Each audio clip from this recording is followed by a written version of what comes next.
Un gars bien pompette a fini par pisser sur les bottes d'un garde royal, pensant qu'il pourrait s'en tirer sans conséquence, mais un coup de pied parfaitement placé l'a mis KO. Voici l'histoire telle qu'elle s'est déroulée. Avant de commencer, dites-nous en commentaire d'où vous nous regardez et abonnez-vous, car demain à la même heure, on vous réserve une autre démonstration incroyable du courage des gardes royaux que vous ne voudrez surtout pas rater. Au crépuscule, alors que les derniers groupes de touristes quittaient le palais de Buckingham par les grilles de fer, le garde Antoine le Grand se tenait fièrement à son poste, tenant fermement son fusil cérémonial, résultat d'années de formation rigoureuse.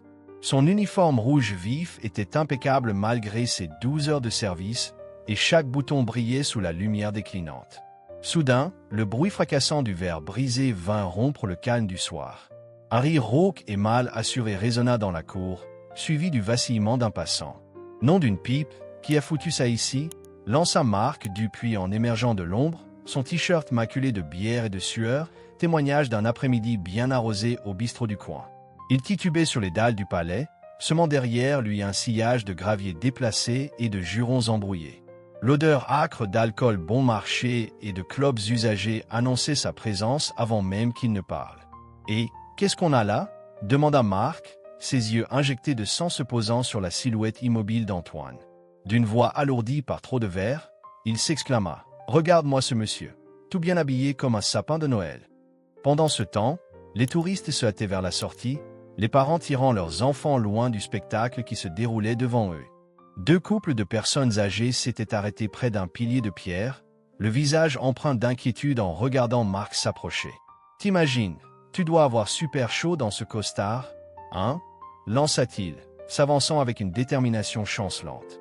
Son maillot de foot, froissé et taché d'un après-midi tumultueux passé au pub à regarder le match, lui allait de travers. Alors que tous ces gens chics ressemblaient à des figurants de musée, Antoine restait impassible, les yeux fixés droit devant lui, comme s'il avait déjà affronté bien pire. Son passage dans des zones de conflit lui avait appris à garder son calme, même si, au fond, il ne s'attendait pas à une menace de ce genre. Marc contourna Antoine, ses vieilles baskets raclant le gravier pendant qu'il marmonnait. « T'es vraiment pas bavard, hein ?» Il se pencha assez près pour que le garde puisse sentir le mélange aigre de bière et de clopes sur son haleine. « Allez, fais-nous un sourire, un petit signe, au moins, un geste pour la foule. » gesticula-t-il en désignant les murs du palais entourant le groupe. La tension monta d'un cran dans l'air tandis que les caméras de sécurité, silencieuses, enregistraient les mouvements hésitants de Marc, transformant ce qui devait être une simple boulette de touristes en un vrai spectacle. Plusieurs passants s'arrêtèrent, les traits partagés entre l'inquiétude et une curiosité presque morbide. « Tu sais ce qui te gêne vraiment ?» lança Marc en pointant du doigt la poitrine d'Antoine, s'arrêtant à quelques centimètres avant de le toucher. « Tu te crois supérieur, hein, avec ton joli béret et tes boutons étincelants. » Sa voix débordait d'un ton arrogant typique d'un homme déjà bien saoul. Mais Antoine, fidèle à sa formation militaire, resta immobile, observant chaque geste de Marc, remarquant la manière dont sa main se crispait et se relâchait, signe évident qu'il était sur le point de commettre une grosse erreur. Marc s'approcha en titubant, presque perdant l'équilibre, se raccrochant à une barrière de fortune pour se stabiliser. Son maillot, marquant les traces d'une journée passée à regarder son équipe perdre au pub, pendait mollement de ses épaules. « Mes potes au bistrot m'ont dit que vous, les gardes, bougez pas comme des statues, » balbutia-t-il, puis, d'un geste maladroit, il fit voler l'un des boutons en laiton de l'uniforme d'Antoine avec un petit teint métallique. Mais bon, je parie que tout le monde a un point de rupture, même vous, les petits rigides en rouge. La foule se formait en demi-cercle, espérant garder une distance de sécurité, tandis qu'un homme plus âgé, arborant un insigne de vétéran, observait la scène avec une inquiétude grandissante, son visage se faisant plus sombre à chaque nouvelle incartade, prêt à intervenir si nécessaire. Et, soldat, lança Marc d'un ton railleur, les mots se mélangeant à la bière renversée. « T'aurais dû te réveiller ce matin, non ?» Il agita la main devant le visage d'Antoine, si près que le garde pouvait sentir l'odeur mêlée de bière, d'oignons marinés et de chips au vinaigre. L'haleine lourde d'excès se répandit sur le visage d'Antoine alors que Marc se rapprochait encore. « Peut-être qu'un petit verre te détendrait, ça marche toujours pour moi. Il n'y a jamais eu de problème qu'un autre tour ne règle pas. » Un groupe de touristes américains chuchotait entre eux, baissant leurs appareils par pudeur ou gêne, tandis qu'un petit garçon tirait sur la manche de sa mère pour lui demander tout bas. Pourquoi l'homme était si méchant avec le garde?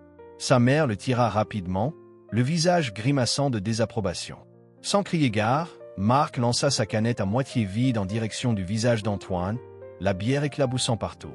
Quelques gouttes vinrent tacher l'uniforme impeccable du garde, des marques sombres se formant comme des taches de sang. Un murmure général parcourut la foule, mais Antoine resta imperturbable, sa discipline inébranlable. Chaque muscle se tendait sous son apparence stoïque, prêt à agir. Oups! Ricana Marc, son équilibre se dégradant encore plus tandis qu'il exécuterait une révérence exagérée qui faillit le faire tomber. On dirait bien que t'auras besoin d'un bon nettoyage à sec. Il te laisse pas enlever cet uniforme de luxe, où tu dors debout comme un cheval, c'est ça? Se redressant, il vacillait comme un arbre sous le vent. Faut sûrement demander la permission à la reine juste pour te changer, hein? Quelques touristes commencèrent à s'éloigner, des parents couvrant les oreilles de leurs enfants, tandis que d'autres restaient bouche bée devant la scène. Quelques adolescents levèrent leur téléphone, déchirés entre l'envie de filmer et la peur de ce qui pourrait arriver ensuite. Marc reprit sa ronde autour d'Antoine, ses mouvements devenant de plus en plus imprécis, comme un papillon de nuit attiré par une flamme dangereuse. « Regarde ton fusil. Ça, c'est trop stylé. Non » gloussa-t-il en tendant la main pour toucher l'arme cérémonielle, ses doigts frôlant presque le bois poli. « C'est peut-être même pas du vrai, juste pour le spectacle, comme tout ici. Peut-être que c'est en plastique, comme ces bibelots qu'on trouve dans les boutiques de souvenirs. » La pointe d'Antoine sur son fusil se resserra discrètement, seul signe de sa vigilance accrue. Le léger grincement de ses gants en cuir sous la pression se mêlait aux insultes incessantes de Marc. La formation militaire d'Antoine lui avait appris à déceler le danger avant même qu'il ne devienne évident, et chaque instinct accumulé au fil des ans lui soufflait que la situation allait bientôt dégénérer. « Mes impôts paient pour que tu restes là, comme un mannequin », continua Marc, sa voix se faisant de plus en plus audacieuse à chaque provocation restée sans réponse. « Allez, donne-nous un vrai spectacle. Danse pour nous, soldats. » Un vétéran de la foule, visiblement habitué aux comportements excessifs, fit un pas en avant, tandis que sa compagne resserrait son emprise sur son bras, conscient que la situation devenait critique. Ils avaient déjà vu ce genre de scène près des bases militaires, cela finirait soit par s'apaiser, soit par dégénérer complètement. À mesure que l'attitude de Marc franchissait de nouvelles limites de manque de respect, son regard se fixa soudain sur la casquette d'Antoine. Ses yeux injectés de sang se plissèrent, comme s'il découvrait pour la première fois que la casquette était en vrai cuir. Il leva la main, effleurant l'air à quelques centimètres de l'accessoire, son souffle formant de petites volutes dans l'air frais du soir. « C'est du vrai cuir, hein? T'as chaud en dessous. Non? T'aurais besoin d'un coup de main pour l'enlever, peut-être? Ça doit te faire bouillir la tête, debout là toute la journée. » Les caméras de sécurité continuaient d'enregistrer en silence pendant que l'attitude de Marc devenait de plus en plus agressive. Il commença à imiter la posture d'Antoine, exagérant chaque moment d'immobilité avec un spectacle d'ivresse qui faisait grimacer certains spectateurs. « Regarde-moi, moi aussi je suis un garde de palais. Trop classe pour parler aux gens normaux. » se moqua-t-il. Ces moqueries prirent une dimension physique lorsqu'il se mit à marcher en cercle maladroit autour d'Antoine, ses pas imitant maladroitement la précision du garde. À gauche, à droite, à droite, à gauche, à droite. Chantait-il en trébuchant sur lui-même, s'effondrant plusieurs fois. Habillé avec élégance mais n'ayant vraiment nulle part où aller, il ressemblait à ces petits soldats jouets qu'on trouve en vitrine. La nuit tombait, jetant de longues ombres sur les jardins du palais, et le soleil couchant teintait la scène de nuances chaudes rappelant l'uniforme d'Antoine, accentuant la tension grandissante. Le comportement de Marc attirait désormais l'attention de tous. Sa voix se faisait bien entendre dans l'air frais du soir, et d'autres gardes, même à distance, avaient remarqué que leur propre posture restait impeccable tandis qu'ils se tournaient discrètement vers le vacarme. « Allez, mon gars, tu vas finir par bouger. Non? Tout le monde doit pisser un jour, même la reine, paraît-il. » Ricana-t-il, oscillant entre moquerie et fausse sympathie. Son rire résonnait contre les murs du palais, et il s'approcha dangereusement d'Antoine, frôlant presque l'épaule du garde. En posant sa main sur sa ceinture, le geste était clairement menaçant, le cliquetis métallique se faisant entendre dans le silence du soir. « Peut-être qu'il te faut un petit coup de pouce pour faire bouger ces bottes de luxe ?» rétorqua Marc.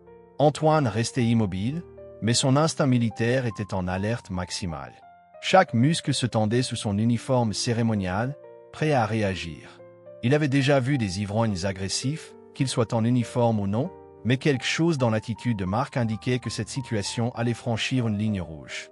Malgré toutes les insultes et les gestes ridicules, le visage d'Antoine ne trahissait aucune émotion tandis qu'il se préparait à agir.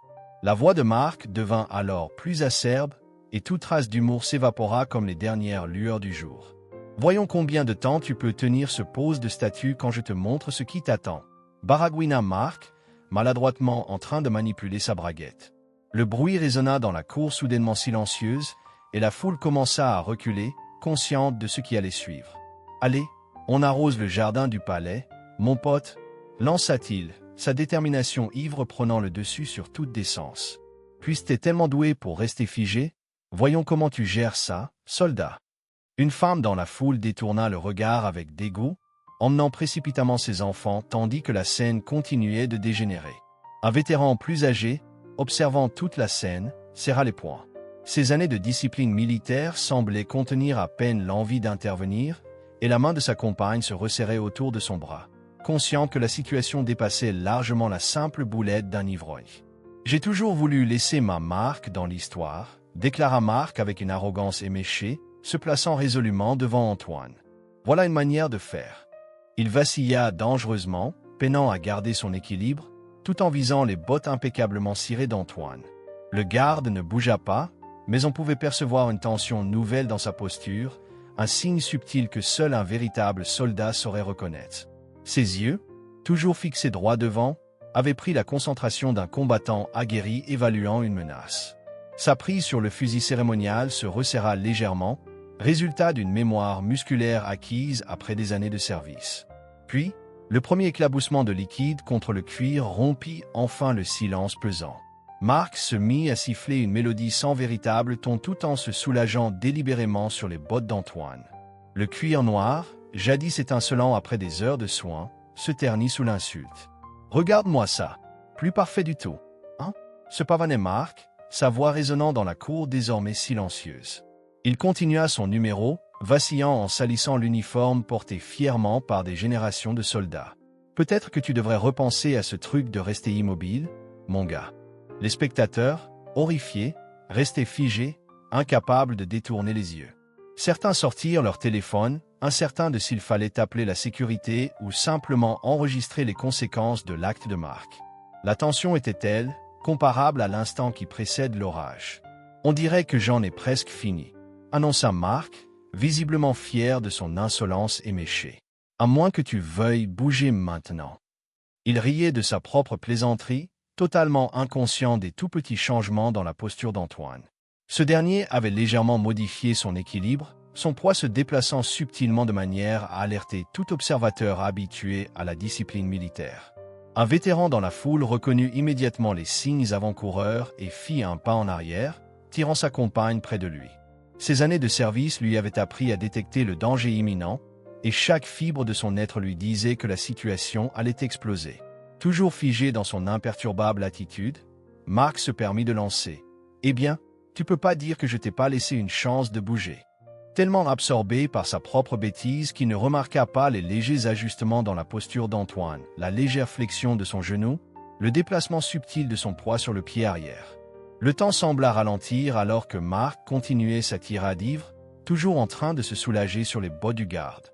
Voilà pourquoi il t'appelle le garde royal, trop snob pour même aller pisser comme tout le monde. Sa risette résonna contre les murs du palais, mais fut brutalement interrompue.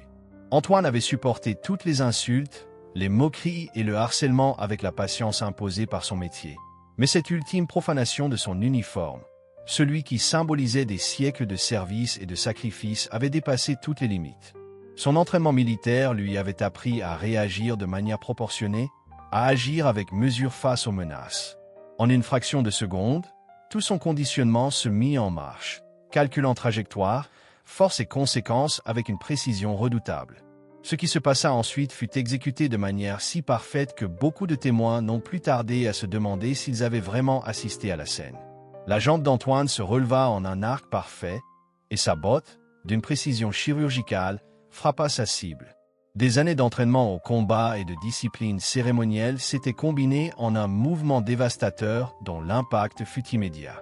Le flux de Marc fut brusquement interrompu quand la botte d'Antoine le frappa droit dans l'entrejambe, le soulevant de quelques centimètres du sol. Ses yeux s'écarquillèrent et sa bouche se forma un « oh parfait », trahissant surprise et douleur. La canette de bière glissa de sa main et se brisa sur les dalles, oubliée comme si rien ne comptait. « Oh, mes couilles !» s'écria Marc, sa voix passant plusieurs octaves plus haut alors qu'il s'affaissait au sol, se repliant sur lui-même tel un ballon dégonflé. Il atterrit dans un éclaboussement humide dans sa propre flaque, son arrogance d'ivrogne remplacée par des gémissements plaintifs de regret. La jambe d'Antoine reprit sa position d'origine avec la même précision cérémonielle que lors d'un défilé, et sa posture redevint immobile, comme si rien ne s'était passé, seul le balancement léger de sa casquette trahissait le moindre mouvement. Un vétéran plus âgé dans la foule tout sauta pour dissimuler un sourire en coin, tandis que sa compagne couvrait sa bouche pour cacher une pointe de satisfaction ou de surprise. Les autres spectateurs restèrent bouche bée, essayant de comprendre ce qu'ils venaient de voir. La réaction d'Antoine avait été si rapide, si précise, qu'elle semblait presque surnaturelle sous la lumière déclinante. Marc gisait maintenant au sol, tenant son orgueil meurtri, et bien plus, tandis que son assurance s'évaporait, remplacée par des gémissements douloureux. Antoine, quant à lui, gardait le regard droit devant lui, son visage impassible, exécutant ce qui paraissait être un geste de routine. La parfaite neutralité de son action était aussi irréprochable que sa posture. Les caméras de surveillance continuaient d'enregistrer en silence, bien que leurs images demeuraient plus tard peu concluantes. Après tout, les gardes royaux sont réputés pour leurs mouvements précis et leur discipline inébranlable. Si l'un de ces gestes se trouve en collision avec le comportement déplacé d'un touriste ivre, ce n'est clairement pas de la faute du garde. N'est-ce pas? Bon sang, gémit Marc en se recroquevillant, alors que le bruit de pas approchait. La sécurité du palais finit par arriver, leur allure décontractée comme s'ils avaient laissé à Antoine tout le temps nécessaire pour gérer la situation à sa manière. Le vétéran acquiesça en silence en observant Marc continuer de se débattre au sol. Dans son expérience, parfois les meilleures leçons viennent d'actions rapides et précises, et le geste d'Antoine avait été parfait, assez rapide pour paraître accidentel, mais suffisamment violent pour que le message soit limpide. Antoine reprit son poste exactement comme avant, ses bottes désormais légèrement humides, mais toujours étincelantes sous la lumière du soir. La seule différence était la silhouette gémissante à ses pieds, un homme apprenant à ses dépens que certaines limites ne doivent jamais être franchies, que certains uniformes ne se salissent pas impunément. Deux policiers s'approchèrent de la scène, leur démarche mesurée, observant la situation avec attention. Marc restait recroquevillé au sol, ses gémissements douloureux contrastant nettement avec son arrogance d'ivrogne. Une tache humide, mi-bière, mi-traînée personnelle, s'étendait lentement sur les vieilles dalles. « Bonsoir, monsieur », déclara l'un des policiers d'un ton détaché. « On dirait que vous avez fait une sacrée chute. » Sa voix trahissait qu'il avait déjà vu ce genre de scène, peut-être pas aussi méritée. Son partenaire, plus jeune, s'arma d'une vigilance discrète, prêt à intervenir si Marc tentait de s'enfuir, ce qui semblait peu probable dans son état. « Il m'a mis un coup droit dans », balbutia Marc, tenant son orgueil meurtri tandis qu'une nouvelle vague de douleur l'envahissait.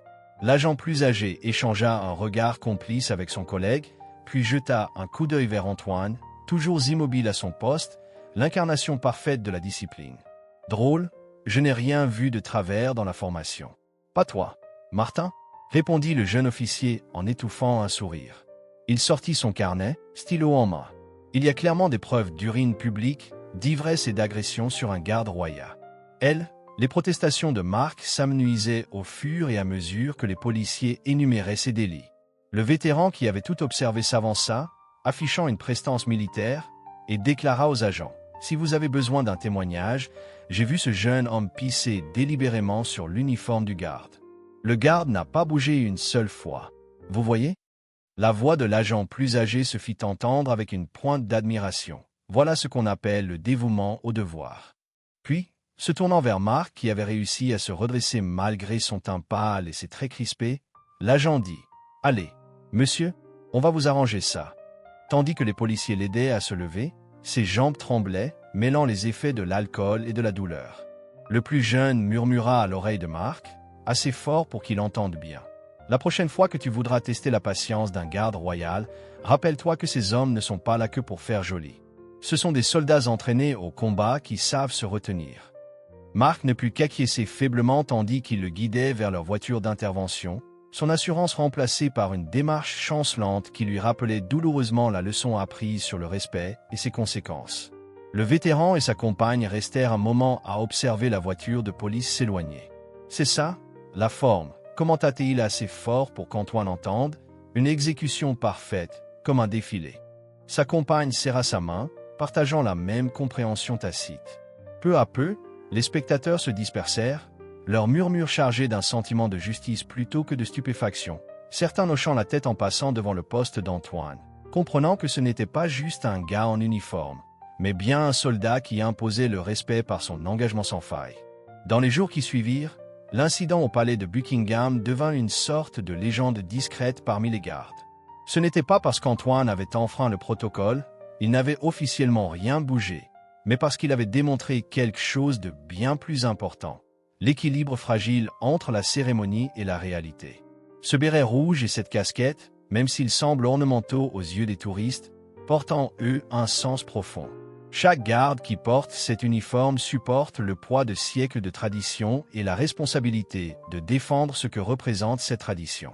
Ce ne sont pas des costumes de façade, mais bien des symboles de dévouement forgés par une formation exigeante et éprouvée sur le terrain. La réaction d'Antoine ce soir-là n'était pas simplement une question de fierté personnelle, mais bien de maintenir l'honneur de tous les soldats qui ont jamais veillé sur ces portes, depuis les tranchées de la Grande Guerre jusqu'au désert d'Afghanistan. Les traditions se transmettent par le service et le sacrifice, et l'uniforme exige le respect non pas pour son apparence, mais pour ce qu'il incarne. Certains diront que la réaction fut excessive, d'autres que c'était exactement ce qu'il fallait. Peut-être la vraie question est-elle la suivante. Dans un monde où la tradition et le respect semblent se dégrader, comment préserver les valeurs qui ont traversé les âges? Les gardes royaux ne sont pas de simples figurants en uniforme. Ce sont des symboles vivants de dévouement, de discipline et de devoir. Parfois, protéger ces valeurs demande plus qu'une simple dignité silencieuse, il faut agir de manière décisive. Alors, que feriez-vous à la place d'Antoine? Combien de temps pourriez-vous garder votre calme face à un tel manque de respect? Certains diront que sa réaction était trop sévère, d'autres que c'était exactement ce que la situation exigeait. En fin de compte, cet incident nous rappelle que ces gardes ne protègent pas seulement des bâtiments ou des jardins, mais qu'ils défendent des traditions vieilles de plusieurs siècles. Leur immobilité n'est pas une faiblesse, c'est une force retenue. Leur silence n'est pas de la soumission, c'est la discipline en action. Et quand cette discipline est poussée à l'extrême, ils n'hésitent pas à délivrer des leçons qu'on n'oublie pas de sitôt. Partagez vos impressions dans les commentaires. Est-ce que le garde aurait dû attendre l'intervention de la police, ou bien cette justice expéditive était-elle nécessaire? Dites-nous où vous placeriez la limite entre la retenue cérémoniale et la défense de l'honneur de l'uniforme. Et n'oubliez pas de liker la vidéo et de vous abonner pour d'autres histoires percutantes sur ces hommes qui, non seulement, gardent des lieux, mais incarnent aussi les valeurs de service et de respect sur lesquelles repose notre société.